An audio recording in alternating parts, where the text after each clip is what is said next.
Në këtë banes në Orikum të Vlorës mes ditën e të premtes, policia gjeti një çift pa jetë. Burri dyshohet se ka vrarë gruan dhe më pas veten. Bëhet fjalë për Sose Xhebroi dhe Llogorat Xhebroi, prindër të dy fëmijëve, 18 dhe 16 vjeç. Policia thotë se është njoftuar nga urgjenca se një grua është gjetur pa jetë dhe me shenja dhune në banes. Ka qenë një nga fëmijët që ka lajmëruar autoambulancën dhe qendrën shëndetësore të Orikumit. Personeli shëndetësor shkoi në adresën e njoftuar. Pas tyre në vendngjarje shkuan dhe uniformat blu, të cilët ushtruan kontrolle dhe në garazh gjetën Llogorat Xhebroin, për të cilin dyshojnë se është vetë vrarë me armë zjarri.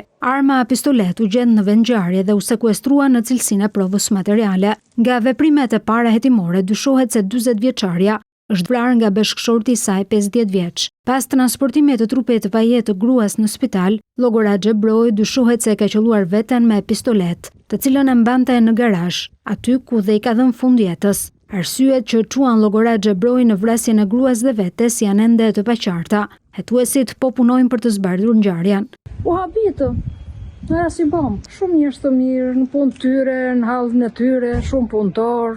Çifti, sipas burimeve policore, kishte konflikte me njëri tjetrin dhe ishte në proces divorci. Ata kishin një lokal në hyrje të Orikumit ku punonin së bashku.